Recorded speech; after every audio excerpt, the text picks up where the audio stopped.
ನಿಮ್ಗೆ ಒಂದು ಕ್ವಶನ್ ಕೇಳ್ಬೋದು. ಆ ಇಂಟ್ರಾಡೇ ಅನ್ನೋದನ್ನ ಕ್ರಿಯೇಟ್ ಮಾಡಿದವ್ರು ಯಾರು? ಇಂಟ್ರಾಡೇ ಟ್ರೇಡಿಂಗ್ ಇಂದ ಯಾರಿಗೆ ಬೆನಿಫಿಟ್? ಇನ್ಕೇಸ್ ಕ್ಲೀನ್ ಆಗಿ ಇಟ್ಕೊಳಕ್ಕಾಗಿಲ್ಲ ಅಂದ್ರೆ ಸ್ವಲ್ಪ ಬ್ಲೀಚಿಂಗ್ ಪೌಡರ್ ಹಾಕಿ ಡೈಲಿ ವಾಶ್ ಮಾಡೋದಕ್ಕೆ ಐಡಿಯಾ ಕೊಟ್ಟಿದ್ದಾರೆ. ಮೈನಸ್ ಇದ್ರೆ ಕರ್ದು ಸರಿಯಾಗಿ ಅದು ಎಂತ ದೊಡ್ಡವರಿರ್ಲಿ ಚಿಕ್ಕವರಿರ್ಲಿ ಅದ್ರ ಬಗ್ಗೆ ಅವಶ್ಯಕತೆ ಇಲ್ಲ.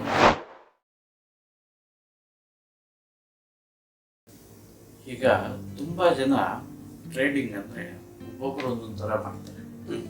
ಒಬ್ಬರು ಡೇ ಟ್ರೇಡಿಂಗ್ ಮಾಡ್ತಾರೆ, ಒಬ್ಬರು ಪೊಸಿಷನಲ್ ಮಾಡ್ತಾರೆ, ಒಬ್ಬರು ಇಂಟ್ರಾಡೇ ಮಾಡ್ತಾರೆ. ಈಗ ಇಂಟ್ರಾಡೇನಲ್ಲಿ ದುಡ್ಡು ಜಾಸ್ತಿ ಇದೆ ಅಂತ ಹೇಳ್ಬಿಟ್ಟು ಎಲ್ಲರೂ ಹೇಳ್ತಾರೆ. ಎಷ್ಟು ಜನ ಮಾಡಿದ್ದಾರೆ ಸರ್? ಅದೇ ಸಿಗ್ತಾರೆ ಇಂಟ್ರಾಡೇನಲ್ಲಿ ಕಾಸು ಮಾಡಿರೋರು ಸಿಗ್ತಾರೆ. ಅದನ್ನ ಬಟ್ ನೋಡೋದಕ್ಕೆ ಮಾತ್ರ ತುಂಬಾ ಚೆನ್ನಾಗಿದೆ. ಹೇಗೆ ಅಂತಾರೆ ಜನರಿಗೆ? ನಿಮ್ಮ ಒಪಿನಿಯನ್ ನಿಮ್ಗೆ ಒಂದು ಕ್ವಶನ್ ಕೇಳ್ಬೋದು. ಆ ಇಂಟ್ರಾಡೇ ಅನ್ನೋದನ್ನ ಕ್ರಿಯೇಟ್ ಮಾಡಿದವ್ರು ಯಾರು?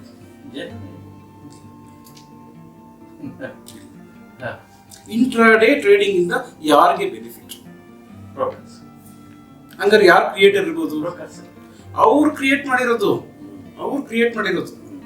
ಅವ್ರಿಗೆ ಏನಕ್ಕೆ ಅವತ್ತವತ್ತೇ ಬಂದ್ಬಿಡ್ಬೇಕು ಬ್ರೋಕರೇಜ್.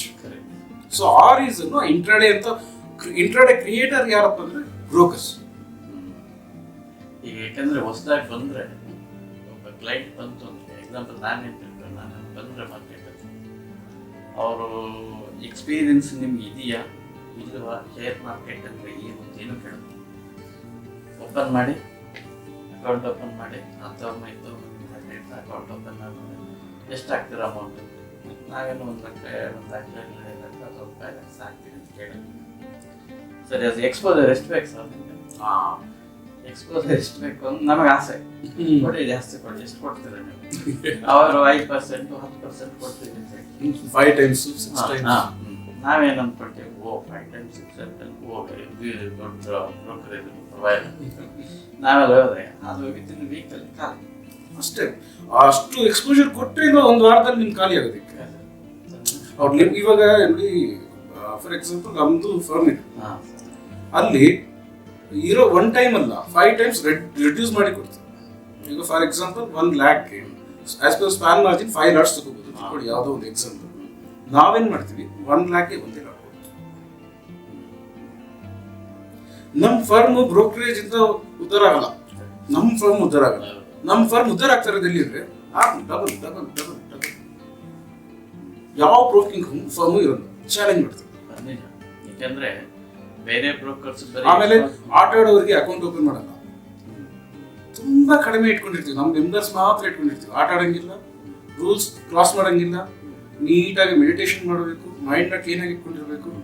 ಇನ್ಕೇಸ್ ಕ್ಲೀನ್ ಆಗಿ ಇಟ್ಕೊಳಕ್ಕಾಗಿಲ್ಲ ಅಂದ್ರೆ ಸ್ವಲ್ಪ ಬ್ಲೀಚಿಂಗ್ ಪೌಡರ್ ಹಾಕಿ ಡೈಲಿ ವಾಶ್ ಮಾಡೋದಕ್ಕೆ ಐಡಿಯಾ ಕೊಟ್ಟಿದ್ದಾರೆ. ಅಂತವ್ರಿಗೆ ಮಾತ್ರನೇ ತುಂಬಾ ಕಡಿಮೆ ಜನ. ನಮ್ಮ ಹತ್ರ ಬಂದ್ರೆ ಯಾರಾದ್ರೂ ಆಟ ಆಡೋರು ಬಂದ್ರೆ ಅವ್ರ ಅಕೌಂಟ್ ಆಟೋಮೆಟಿಕ್ ಆಗಿ ಕ್ಯಾನ್ಸಲ್ ನಾನ್ ಮಾಡ್ಬಿಡ್ತೀನಿ. ಇಲ್ಲ ಅಂದ್ರೆ ಅವರೇ ಮಾಡ್ಕೊಂಡು ಹೋಗ್ಬಿಡ್ತಾರೆ. ಯಾಕಂದ್ರೆ ಟ್ರೇಡ್ ಮಾಡಕ್ ಬಿಡಲ್ಲ, ಅನ್ವಾಂಟೆಡ್ ಟ್ರೇಡ್ ಮಾಡಕ್ ಬಿಡಲ್ಲ. ಬಟ್ ಈಗ ನಿಮ್ಮ ಚಾರ್ಟ್ ನಾನು ನೋಡಿದೆ, 5 days ನೋಡ್ತಾ ಇದ್ದೀನಿ. ಈಗ ಅದರಲ್ಲಿ ನೀವು ವೀಕ್ಲಿ ಮತ್ತೆ 5 minutes 15 minutes 30 minutes ಆಮೇಲೆ ಇವುಗಳು ಎಲ್ಲ ಕೊಟ್ಟಿದ್ದಾರೆ. ಈಗ ಸಾಮಾನ್ಯವಾಗಿ ನೀವು ವೀಕ್ಲಿ ಟ್ರೇಡ್ ಮಾಡಿ ಅಂತ ನೀವು ಸಜೆಷನ್ ಮಾಡ್ತಾರೆ. ವೀಕ್ಲಿ ಅಲ್ಲ, ಅದು ಇಂಟ್ರಾ ವೀಕ್ ಅಂತ. ಯಾಕೆ ಇಂಟ್ರಾ ವೀಕ್ ಇಂಟ್ರಾಡೇ ಅಂದ್ರೆ ಬೇರೆ ಭಾಷೆ ತಂದಿತ್ತು, ಅದು ನಾರ್ಮಲ್ ಟ್ರೇಡರ್ಗೆ ಅರ್ಥ ಆಗಲ್ಲ. ಇಂಟ್ರಾ ವೀಕ್ ಅನ್ನೋದು ಇರೋದೇ ಇಲ್ಲ, ಮೋಸ್ಟ್ಲಿ ಎಲ್ಲೂ ಇರೋಲ್ಲ. ಸರಿ, ಹಿಂಗಿಡೋಣ ಇಂಟ್ರಾಡೇ ಅನ್ಕೊಳ್ತಾರಲ್ಲ, ಇಂಟ್ರಾ ವೀಕ್ ಅಂತ ಇಡೋಣ. ಆ ಡೇ ಟ್ರೇಡಿಂಗ್ ನ ಎರೋಡ್ ಮಾಡೋದಕ್ಕೆ. ಯಾಕೆ 15 minutes ಇದೆಲ್ಲ ಇದೆ ಅಂದ್ರೆ ಅದು ಬೇರೆ ರೀಸನ್ ಒಂದು ಮೆಥಡ್ಗೆ, ಆ ಮೆಥಡ್ಗೆ ಅದು ಕನೆಕ್ಟ್ ಆಗ್ತಾ ಹೋಗುತ್ತೆ. ಡೇ ಟ್ರೇಡಿಂಗ್ ಇಲ್ಲ ಇದ್ರದ್ದು. ಆದ್ರೆ ಡೈಲಿ ಟ್ರೇಡ್ ಬರ್ಬೋದು. ಡೈಲಿ ಟ್ರೇಡ್ ಬಂದ್ರೆ ಪ್ರಾಫಿಟ್, ಡೈಲಿ ಪ್ರಾಫಿಟ್. ಆದ್ರೆ ಅದನ್ನ ಬಿಟ್ಟು ಫಾಲೋ ಆಚೆ ಹೋಗ್ಬಾರ್ದು. ಅದಕ್ಕಿಲ್ಲ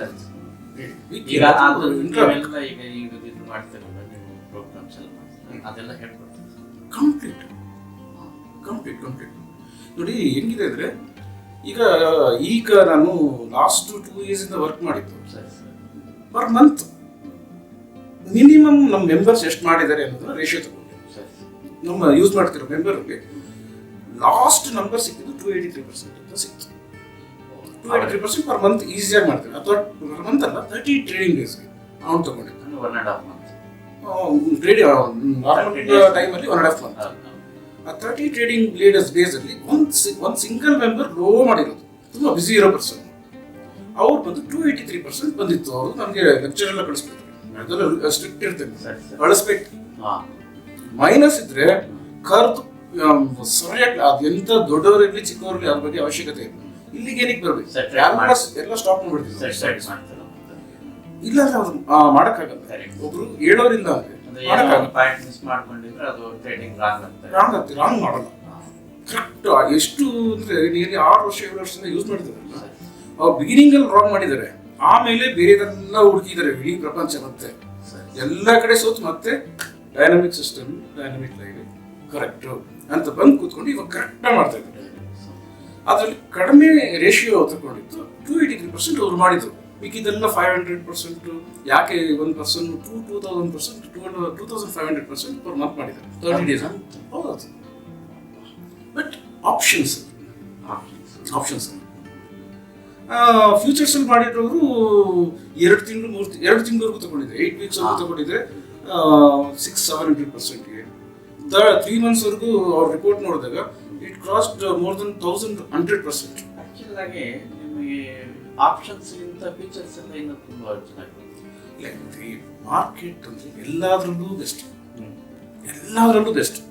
ಆಪ್ಷನ್ಸ್ ಅಲ್ಲಿ ಏನಪ್ಪ ಅಂದ್ರೆ ನಿಮ್ಗೆ ಫಾಸ್ಟ್ ಆಗಿ ಸ್ವಲ್ಪ ಗ್ರೋ ಆಗುತ್ತೆ. ಒಂದು 30 ಡೇಸ್ ಒಳಗಡೆ ನಿಮ್ಗೆ 283% ಮಿನಿಮಮ್. ನಾನು ಹೇಳ್ತಿರೋದು ಅದು ಬೇಜಾರಾಗುತ್ತೆ ಅಷ್ಟೇ. ಅಂಥದ್ದು ಅದು ಆಪ್ಷನ್ಸ್ ಅಲ್ಲಿ ಮಾಡಿರೋದು. ಅದೇ ಆಪ್ಷನ್ಸ್ ಅಲ್ಲೇ ಮಾಡಿರೋದು 1 ಮಂತ್ ಅಲ್ಲಿ 1000% ಪ್ಲಸ್. ಬಟ್ ನಂದೊಂದು ಕಂಡೀಷನ್ ಇದೆ, 1000% ಆಗಲಿ ಏನೇ ಆಗಲಿ, ಅಲೋಕೇಶನ್ ಪೋರ್ಟ್ಫೋಲಿಯೋ ಬೇರೆ, ಅಲೋಕೇಶನ್ ಬೇರೆ. ಆನ್ ಪೋರ್ಟ್ಫೋಲಿಯೋ ಮಾಡಿರೋದು, ಆನ್ ಅಲೋಕೇಶನ್ ಎಷ್ಟು ಪರ್ಸೆಂಟೇಜ್ ಆಗಿರ್ಬೋದು, ಪೋರ್ಟ್ಫೋಲಿಯೋ ಮೇಲೆ ಆಗಿರೋದು ಅಷ್ಟು 283% ಮಿನಿಮಮ್. ಅಲೋಕೇಶನ್ ಮೇಲೆ ಆಗಿರೋದು, ಸಾರಿ ಪೋರ್ಟ್ಫೋಲಿಯೋಗೆ ಅಲೋಕೇಶನ್ ನೀವು ಪೋರ್ಟ್ಫೋಲಿಯೋ ಅಂತ ಇಟ್ಕೊಂಡ್ಬಿಟ್ರೆ ಆಲ್ಮೋಸ್ಟ್ 10 ಟೈಮ್ಸ್ ಎಕ್ಸ್ಟ್ರಾ. ಅದು ಅಂದ್ರೆ I mean to say 10,000 rupees options ಅಲ್ಲಿ ಯೂಸ್ ಮಾಡಿದ್ರೆ 10,000 ಯೂಸ್ ಮಾಡಿದ್ರೆ ಇಲ್ಲಿ ಎಷ್ಟು ಬಂದಿರ್ಬೋದು 283% ಅಂದ್ರೆ. ಅದನ್ನ ನೀವು ಒಂದು ಸ್ವಲ್ಪ ಕ್ಯಾರಿ ಮಾಡಿ ಹೇಳಿ ನೋಡೋಣ. 28,000. ಇಲ್ಲ 283% on portfolio, not on allocation. ಅಂದ್ರೆ ಈಗ So 10% is your allocation. Yeah. So it's around 2,800%. No, 283,000. By using only 10,000. 10,000 use ಮಾಡಬೇಕು ಅಂದ್ರೆ ನಾವು 1 lakh ಕಟ್ಟಬೇಕು. 1 lakh. Last year 2013 I think 10,000 allocation. End of the year 1 year complete ಮಾಡಿದ್ರು 33% income tax pay ಮಾಡಿ ಅವ್ರು ಉಳ್ಕೊಂಡಿದ್ದು ಎಷ್ಟು net amount 70 lakh change. Excellent members.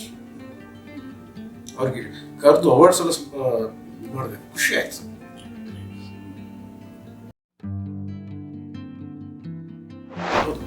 ಆಮೇಲೆ first point ಏನಂತಂದ್ರೆ ಅವ್ರ ಲೈಫ್ ಎಲ್ಲ ಕಳ್ಕೊಂಡ್ಬಿಟ್ಟಿದ್ದಾರೆ. ಎಷ್ಟೋ ಜನ ಫ್ಯಾಮಿಲಿ ಕಳ್ಕೊಂಡಿದ್ದಾರೆ. ಬಿಕಾಸ್ ಚಾರ್ಟ್ಸ್ ಅನ್ನೋ ಸರ್ಕಲ್ ಎಲ್ಲ failure. If you want to see the success, please use the system, use as a system.